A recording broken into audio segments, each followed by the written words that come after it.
Bonsoir et merci de nous rejoindre sur le plateau de l'invité sur Niwod Info.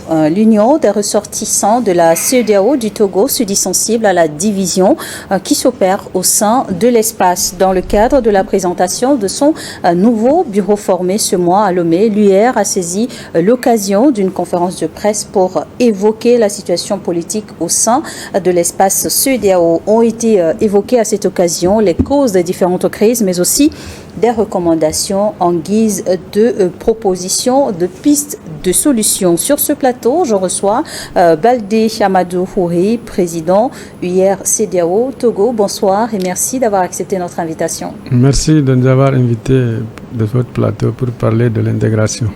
Vous êtes donc en compagnie sur ce plateau d'Amidou Fofana, deuxième vice-président de l'UR CEDEAO Togo et président de la communauté ivoirienne au Togo. Bonsoir et bienvenue. Bonsoir madame.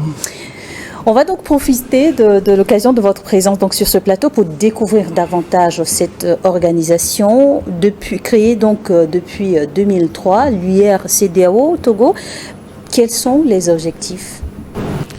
Merci beaucoup de nous avoir invités, de nous avoir donné l'opportunité de présenter notre bureau et notre organisation.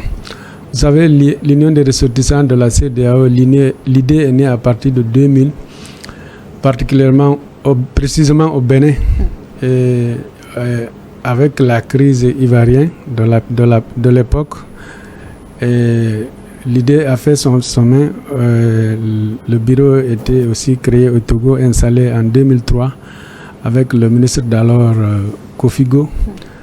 Et le bureau même était reçu par le feu président Eyadema, qui avait beaucoup aimé l'idée et apprécié le travail que nous faisons.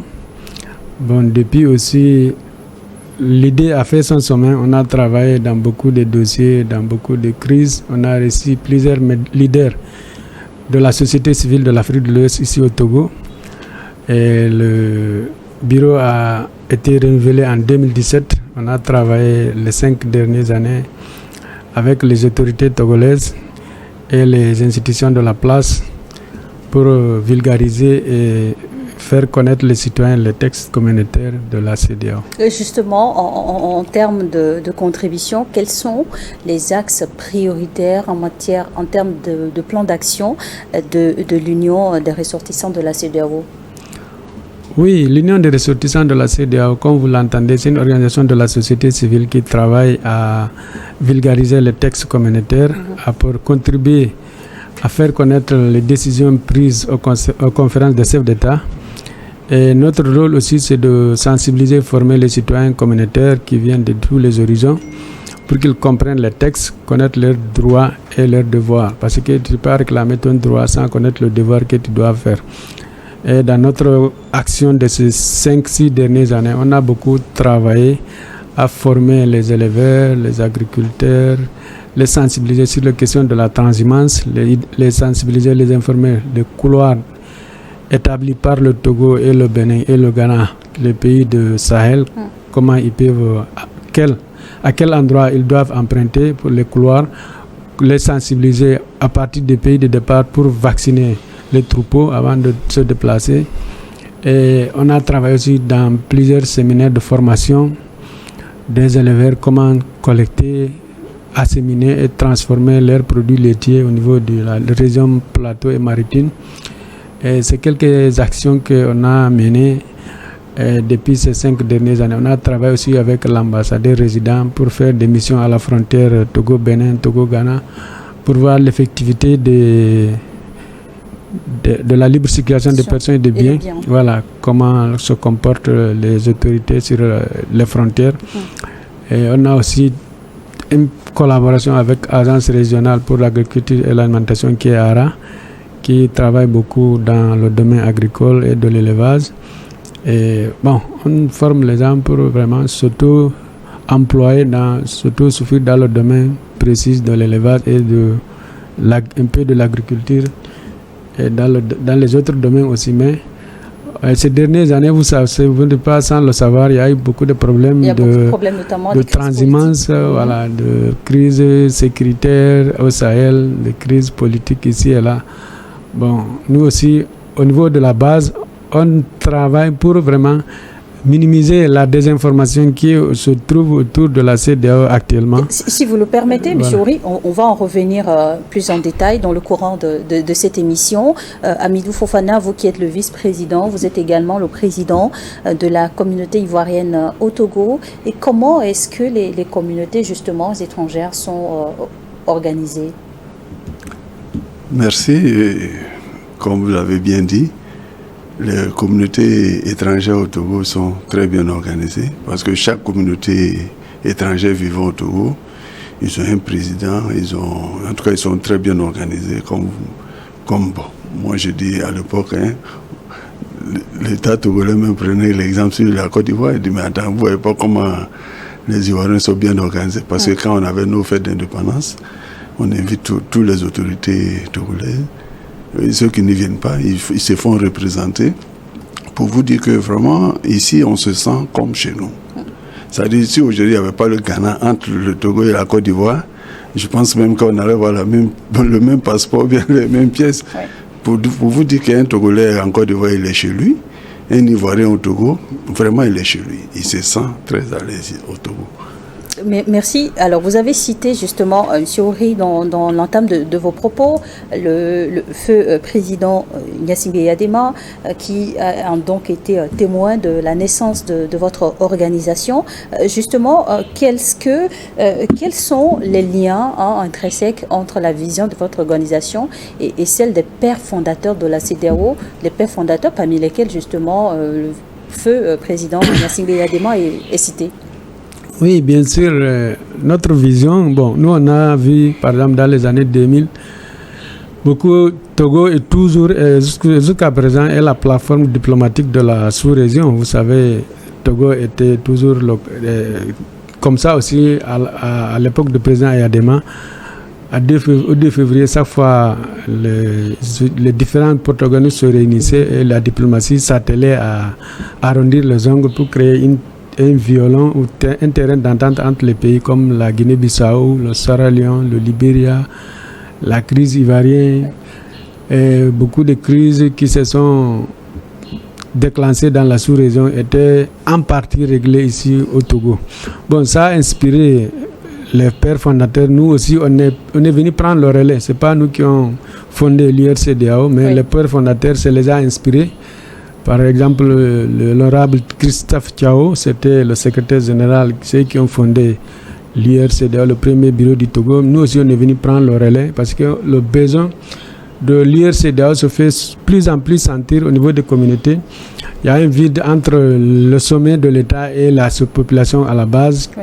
Et quand le chef d'État, les ministres se réunissent, prennent des décisions pour nous, pour notre faveur, pour qu'on puisse promener librement au niveau de la CEDEAO, commercer librement, s'établir facilement. On voit que 80% de la population de la communauté ouest-africaine ne savent pas l'avantage et les textes de la CEDEAO. Nous, notre rôle, c'est de vulgariser les textes, sensibiliser les gens à l'avantage d'être dans la CEDEAO, les avantages vraiment que nous bénéficions, nous tous qui sommes citoyens communautaires. Si vous voyez maintenant, derrière le passeport de chaque pays membre de la CEDEAO, vous voyez la carte de la CEDEAO qui est derrière. C'est quand vous ouvrez, vous allez voir c'est un Ivoirien, c'est un Guinéen, c'est un Togolais, c'est un Béninois, un Ghanéen. Actuellement, beaucoup de pays aussi ont adopté même la carte d'identité, aussi CEDEAO biométrique. Et tout ça là, ça montre vraiment l'engagement des chefs d'État et des gouvernants à aller vers l'intégration effective. Mais au niveau de la base, les citoyens ne comprennent pas. Ils n'arrivent pas souvent à être dans les règles. Parce que vous voyez, ce qui occasionne un peu les tracasseries au niveau des frontières, tu vas voir, la personne n'a pas de pièces d'identité, n'a pas sa carnet de vaccination, il n'a pas ceci. Ça contribue à vraiment créer des tracasseries au niveau des routes. Nous, notre rôle, c'est de sensibiliser les citoyens, de les faire comprendre qu'ils doivent être en règle d'abord vis-à-vis de leur État et après maintenant être en règle vis-à-vis de leur État, pays d'accueil. Sur le plan consulaire, sur le plan diplomatique, être toujours en règle avec ces institutions-là. Et en ce moment, bénéficier les avantages de la CEDEAO qui offrent... Et de pouvoir aussi librement jouir de leurs droits. Justement, pour parler de pays d'accueil, au niveau de la communauté des ressortissants de la Côte d'Ivoire vivant au Togo, comment est-ce que le bureau est organisé pour justement défendre les intérêts des uns et des autres? Bon, le bureau est organisé parce que, vous savez, quand quelqu'un vient dans un pays, il n'a pas un tuteur, c'est pas facile.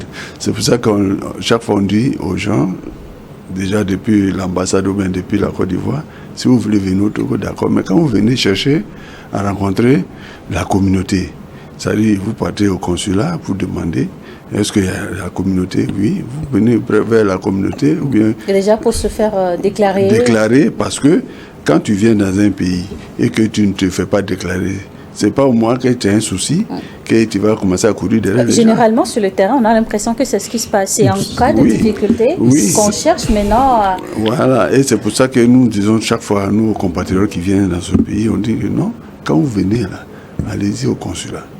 Allez vous faire déclarer, vous donnez tous vos contacts, tout et tout. En cas s'il y a un problème, tout de suite, on peut trouver solution. Mais n'attendez pas que les problèmes viennent d'abord avant. Parce que je dis par exemple que quand le problème s'est passé en Tunisie, il y a eu le problème là où les Tunisiens étaient en train de... Les pays ont été obligés de faire rapatrier leurs ressortissants. Voilà. Parce que quand il y a ce genre de problème, d'abord la Côte d'Ivoire, il va demander on est combien dans ce pays. Sur le territoire. Et vous voyez, le consulat va donner le nombre des Ivoiriens qui ont la carte consulaire, par exemple. S'ils sont 2000, s'ils sont 1000, c'est le nombre là que le consulat donne. Alors que sur le terrain, il y a plus, peut-être il y a le triple même sur le terrain, mais c'est pas bien.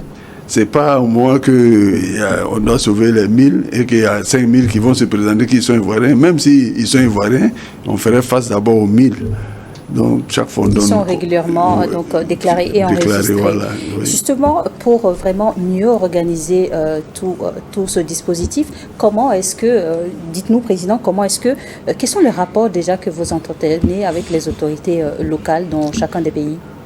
Bon, par exemple, nous au Togo, on a de bons rapports avec les autorités. Notre ministère de tutelle, d'abord le ministère des Affaires étrangères, qui nous accompagne dans toutes nos activités. Et on a même un apport particulier même avec le ministère de l'Agriculture qui est le tuteur de l'élevage. On a de bons rapports avec la représentation résident au Togo qui est actuellement en place. Bon, c'est ce qui facilite que, vous voyez, notre bureau est dynamique. Chaque année, on fait 2 ou 3 séminaires envers nos membres et pour sensibiliser, former, les encourager même à monter des micro-projets pour le taux d'emploi, pour les élever, par exemple, pour se stabiliser, se sédentariser. On crée des conditions. De les organiser de façon économique pour qu'ils puissent vraiment vivre correctement et dignement dans leur milieu. Bon, c'est une association, c'est une organisation non gouvernementale, on fonctionne avec nos propres moyens, mais pour le moment, tout va bien avec les autorités, on n'a pas de soucis particuliers avec nos pays d'accueil. Alors, en tant qu'organisation, l'UR-CEDEAO, vous l'aviez cité également, les différentes crises qu'ont touché nos pays, notamment les pays du Sahel dernièrement. Est-ce que votre organisation est également consultée par Abuja?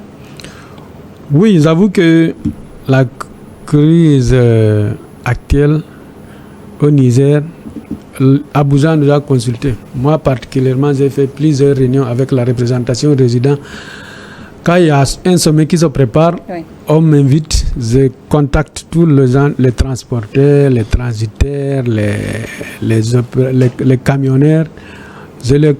On leur demande quelles sont les difficultés. Par exemple, la première décision qui est tombée pour la fermeture des frontières au Niger, après le prochain sommet qui s'est déroulé, on a travaillé en étroite collaboration avec la Abuja pour les informer le problème qui se passe. Il y avait presque 1500 camions qui étaient à la frontière Bénin et Niger.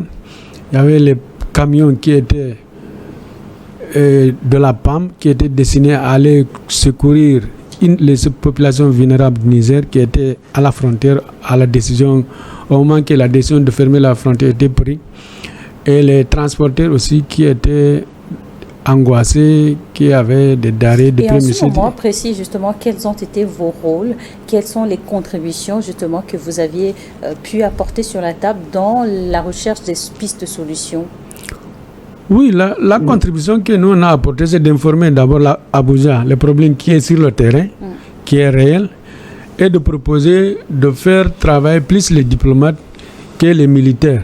Parce que on est une seule famille, une organisation qui la décision était douloureuse de voir le président Bazoum débarquer.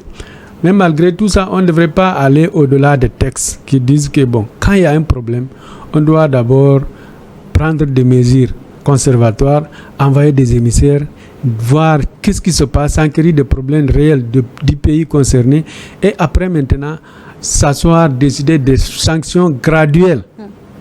Vous voyez, pour ce qui est le cas du Niger, c'était brutal.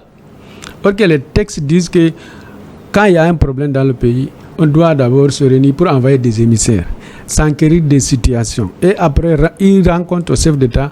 Après, les sanctions qu'on doit prendre, selon les textes fondateurs de la CEDEAO, les textes en vigueur actuellement, les sanctions devraient être graduellement.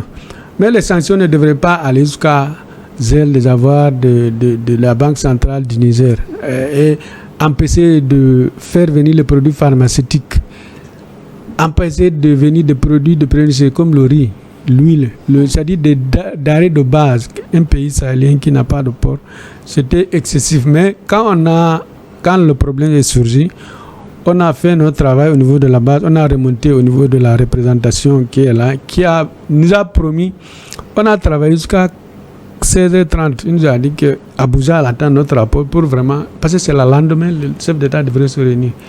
Et après, quand ils se sont réunis, bon, nous tous on a vu qu'il y a eu l'assouplissement des décisions qui étaient prises. Et plus d'un an après ce coup d'État, la CEDEAO est arrivée à donc lever la plupart de ces sanctions, pour ne pas dire toutes les sanctions. Et quelle est votre évaluation à ce jour de la situation, notamment précisément sur le Niger qui, au mois de juillet prochain, va donc marquer un an de transition? Bon, nous, on salue le fait que les chefs d'État se sont ressaisis. Et nous saluons aussi la position particulière du Togo qui a appliqué les sanctions, mais avec discernement.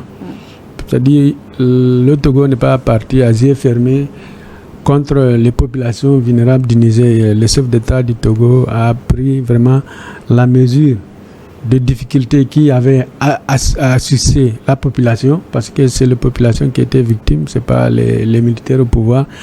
Et nous saluons vraiment le rôle que le Togo a joué, à contribuer à modérer la position de la CEDEAO. Parce que vous voyez, on peut dire que la CEDEAO a suivi le Togo dans ce cas du Niger, parce que le Togo a appliqué les sanctions, mais avec discernement, avec tact, qui fait que vraiment ça n'a pas vraiment trop impacté, ça a donné un bouffée d'air aux populations nigériennes qui a contribué à tenir en attendant que les chefs d'État sont revenus à la raison, parce qu'on ne peut pas se faire la guerre entre nous pour plaire des multinationales ou bien des pays lointains pour défendre leurs intérêts. Avant tout, on doit défendre nos intérêts ici, dans notre espace, et après, penser aux autres, parce que on dit que d'ailleurs un langage de Zonou qui dit faut être là pour attendre quelque chose. Quand on se fait la guerre entre nous, la CEDEAO n'aura plus une raison d'être. Heureusement, la sagesse des chefs d'État a pris le dessus. Monsieur Fofana, vous êtes donc le président de la communauté ivoirienne au Togo. Quels sont les échanges culturels entre donc ces deux pays à travers donc ces ressortissants qui se partagent depuis donc plusieurs décennies une terre commune qui est le Togo, pays d'accueil? Mais d'abord, je vais vous informer que la semaine passée même, je pense que les cinéastes togolais, ils ont même invité la Côte d'Ivoire. Je pense que la Côte d'Ivoire est l'invité d'honneur de l'année. Je pense même les activités même vont reprendre en août, je pense. Pour vous la dire semaine que, du cinéma au Togo. Au Togo, oui. Et j'étais au lancement avec le ministre de la culture. En tout cas, pour vous dire que je ne sais pas comment il faut qualifier, mais je ne pense pas s'il y a un acteur ivoirien ou bien un chanteur ivoirien qui n'a pas mis pied sur le sol du Togo, parce que je vous dis que l'Ivoirien, quand il est au Togo, il se sent chez lui. Pour vous dire, non, en tout cas, on est bien, ça se passe très bien. En tout cas, à ma connaissance, depuis que je suis président de la communauté, en tout cas, le rapport entre le Togo et la Côte d'Ivoire, ça... Et comment évaluer la population au sein de la communauté? Bon, la population, aujourd'hui, je peux dire que, bon, on était à 2000, avec les changements, parce que les gens rentrent, bon, il y a des nouvelles personnes aussi qui arrivent. Voilà, donc aujourd'hui, bon, je ne peux pas vous dire à l'heure actuelle, combien d'Ivoiriens se trouvent au Togo, mais on est au-delà de 1000 quand même. Et ici, au Togo, ça se passe plutôt bien. Ailleurs, notamment au Sahel, ces dernières années ont été plutôt difficiles face aux crises socio-politiques. Les désaccords entre le Burkina, le Mali et le Niger ayant donc conduit à l'interruption de la communication avec la CEDEAO. Et comment est-ce que vous avez vécu cette situation? L'AES aujourd'hui créée est-elle, d'après vous, Président, une menace ou une opportunité pour la CEDEAO? Bon, pour nous, l'AES, c'est quelque chose qui devrait être là, parce que vu les sanctions qui étaient prises, et les États de l'AES n'avaient d'autre choix que de s'organiser pour se défendre. Parce que je vous ai dit que bon, quand tu n'es pas en sécurité, tu ne peux pas parler de développement. La sécurité, c'est le maître mot du développement. Maintenant, le problème de l'AES, je crois que actuellement au niveau de la CEDEAO, au niveau des institutions, des fonctionnaires, tout le monde actuellement, tous les dirigeants de la CEDEAO ont pris conscience maintenant. On doit réformer, adapter la CEDEAO aux besoins de nos populations. Justement, c'est une analyse que vous partagez parce que la plupart des analystes politiques que nous avons pu recevoir sur ce plateau ont donc appelé à une réforme de l'institution. Vous partagez cette position? Bien sûr, la CEDEAO doit se réformer, s'adapter aux réalités actuelles et travailler à renouer les liens. Créer une confiance entre la CEDEAO et l'AES, parce que l'AES est dans notre zone géographique. La CEDEAO ne va pas déménager, les États membres de la CEDEAO ne vont pas déménager, les États de l'AES ne vont pas déménager. On est condamné à vivre ensemble. Bon, c'est de créer un cadre de dialogue, un cadre de confiance mutuelle qui va convaincre les États du Sahel de se maintenir dans l'espace CEDEAO, parce que la crise sécuritaire qui secoue le Sahel, s'il n'est pas contenu là-bas, il risque de venir vers les pays côtiers. Nous tous, on doit se donner la main pour endiguer la menace sécuritaire au Sahel et travailler davantage à redynamiser par exemple les COMOG, la force d'interposition de la CEDEAO qui a fait ses preuves en Sierra Leone, au Libéria et en Guinée-Bissau, voire même en Gambie, pour qu'on puisse vraiment se donner la main, mutualiser nos forces pour défendre tous les pays qui sont menacés par la sécurité, par l'insécurité au Sahel et par l'insécurité aussi dans les pays côtiers, les pirateurs, la piraterie maritime, tout ça là, on doit mutualiser nos forces pour défendre nos intérêts. Mais ce n'est pas avec 3 pays qu'on va être plus fort que si on est à 15. Mais à 15, si on ne fait pas marcher nos cœurs, la solidarité ne fonctionne pas, ça va amener chacun à se retracer dans son coin pour dire qu'il va se défendre. Vous-même originaire de la Guinée-Conakry, un pays également qui a dernièrement vécu un coup d'État. Bien sûr, vous voyez, par exemple, les pays du Sahel se trompent de cible. Ils attaquent la CEDEAO, mais en réalité, les mesures qui fatiguent, qui asphyxient les populations du Sahel, c'est les mesures qui sont prises par la BCEAO, ce n'est pas les mesures qui sont prises par la CEDEAO. Par exemple, la Guinée, c'est un pays sanctionné, mais comme il a sa propre monnaie, il n'a pas eu le même degré d'impact sur son sol par rapport aux pays sahéliens. Ça veut dire que la CEDEAO aujourd'hui est un bouc émissaire. On doit se ressaisir pour travailler ensemble, à se donner la main, renforcer les textes qui sont là, mieux les exécuter, vraiment réduire la question politico-politicien au niveau de l'espace CEDEAO, travailler davantage à consolider les acquis économique et d'intégration qui est là. Et vraiment, vous voyez, c'était des pays à l'époque qui est dans des blocs différents. Dans les années 60-70, il y avait le bloc de l'Est, le bloc de l'Ouest. Mais ces fondateurs ont eu l'intelligence de fédérer tout ce beau monde-là et créer la CEDEAO. Votre organisation UR-CEDEAO a un peu évolué avec les différentes phases politiques dans l'espace CEDEAO depuis 2003. Comment est-ce que ces situations, ces différentes crises ont pu impacter justement le fonctionnement de votre organisation? Oui, ça nous impacte parce que vous voyez actuellement la crise au Sahel fait que nos frères des pays sahéliens sont un peu méfiants. Ils croient que nous, on sympathie avec les chefs d'État qui ont décidé de les sanctionner. Or que nous, on se bat sur le terrain avec eux, et même ils savent, on fait des réunions avec eux, des actions techniques. Vous soulignez que vous êtes une organisation de la société civile totalement indépendante de la CEDEAO. Apolitique. Mais actuellement, la décision des États d'Israël impacte la cohésion au sein de notre communauté. La fois passée, on a installé le bureau. Comme je vous dis, on fonctionne de façon autonome. Les pays d'Israël, ils n'ont pas contribué, ils ont participé au bureau, mais de façon très réduite. Or que si ce n'était pas les crises qui secouaient leur pays avec l'histoire de l'AES, ils étaient très dynamiques, très engagés.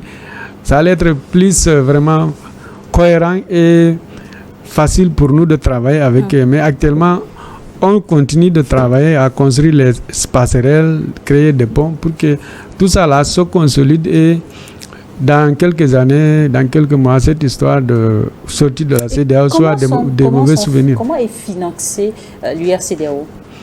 L'UR-CEDEAO s'autofinance par les cotisations de ses membres, par les citoyens aussi qui prennent les cartes de membres, et pas aussi de bonne volonté qui nous soutiennent deux fois pour nos activités. Vous voyez, on fait des travaux ponctuels. Quand on a un événement, on sollicite tout le monde, chacun met main à la poche. On réalise, si c'est un atelier, on forme les gens et ceux qui veulent former donnent quelque chose pour le formateur. Puis on s'organise en 2-3 jours et puis on se sépare. Pour le moment, on n'est pas financé par la commission, mais je vous dis que cette est-ce que l'organisation est déjà présente? Vous avez des antennes dans tous les pays de l'espace CEDEAO? On est présent dans 7 pays actuellement. Sur 15? Sur 15, oui. Bon, mais l'actuelle commission, en tout cas, a montré beaucoup d'intérêt envers nous et a promis les mois et des années à venir qu'on va recevoir une subvention. Parce que nous, on est la continuité de leurs décisions. Quand ils prennent les décisions au sommet, c'est nous qui vous estimez vous être plus proche des populations? À la base, vous êtes élu pour un mandat de 5 ans. Quels sont vos chantiers prioritaires? Nous, madame, on est le baromètre d'intégration. C'est nous qui le vivons au quotidien. Et l'intégration, si les décisions sont prises, c'est nous qui vivons les décisions qui ont prises. Est-ce que c'est effectif? C'est pas effectif. C'est nous qui se déplaçons tout le temps. C'est nous qui sommes le baromètre de température même de l'intégration. C'est nous. Pour les 5 prochaines années, quels sont vos chantiers prioritaires? Pour les 5 prochaines années, notre chantier prioritaire, d'abord, c'est de finaliser les antennes où les bureaux ne sont pas là et puis travailler davantage à vulgariser les tests communautaires et mobiliser les populations des pays d'Israël afin de comprendre leurs dirigeants qu'ils sont intéressés à être dans la CEDEAO que de quitter. Il y a beaucoup d'organisations régionales comme le Conseil de l'Entente, l'Union de Fleuve Mano. Ils sont l'UOMOA par exemple, ils sont dans la CEDEAO, mais ça n'empêche que ils sont là, ils peuvent consulter leur organisation. Vous êtes donc pour une AES membre de la CEDEAO? Toujours membre de la CEDEAO, voilà. Hamidou Fofana, vous êtes le vice-président pour les 5 prochaines années. Quels sont vos souhaits à vous? En tout cas, comme le président vient de le dire, en tout cas, nous allons nous battre sur le terrain pour faire comprendre à nos frères, pour leur dire qu'ils ne sont pas seuls. Donc, c'est ensemble qu'on va arriver. Si on va rendre dispersé, on ne va jamais arriver. Il y a beaucoup de messages à faire passer. Donc on les invite à venir. Ça, les décisions qui sont prises, c'est côté politique. Mais côté civil, côté la société civile, il n'y a pas de problème. On est ensemble. Vraiment, ils n'ont qu'à nous approcher. On va continuer le combat ensemble. Nous sommes donc presque à la fin de cette émission. Baldé Amadou Ouri, un dernier mot. Bon, le dernier mot, d'abord, c'est de remercier les autorités togolaises pour l'accompagnement technique qu'ils nous offrent, parce que vous voyez, on se réunit dans les différentes institutions étatiques qui nous facilitent les tâches, et puis on remercie le ministère des Affaires étrangères pour son soutien du nouveau bureau, et on formule le vœu de voir qu'à l'avenir la relation soit plus fluide et l'intégration africaine soit plus effective, et j'encourage aussi les citoyens qui sont là à se mobiliser. Parce que vous voyez, par exemple, je vais vous donner une anecdote. Les pays qui n'ont pas leur consul ici, quand ils ont un problème, c'est à l'IRCDAO qu'on s'adresse. Comme il y a 5 ou 6 pays de la CEDEAO qui n'ont pas leur consul ici. Quand leurs citoyens ont des problèmes au niveau de frontières... Cela dit, vous avez des bureaux oui, on a installés à Lomé. Oui, on a le bureau à Lomé. On a sur toute l'étendue de chaque région, on a une antenne qui fonctionne, qui travaille avec les citoyens communautaires. Je crois que on voit une bonne opportunité de travailler avec le ministère des Affaires étrangères et les autorités pour mieux vulgariser l'intégration. Merci beaucoup. Baldé Amadou Ouri, vous êtes le président élu pour 5 ans à la tête de l'UR-CEDEAO. Togo, on entend donc par là l'union des ressortissants de la CEDEAO. Amidou Fofana, deuxième vice-président de l'UR-CEDEAO et président de la communauté ivoirienne au Togo. Messieurs, merci d'avoir accepté notre invitation sur Niwad Info.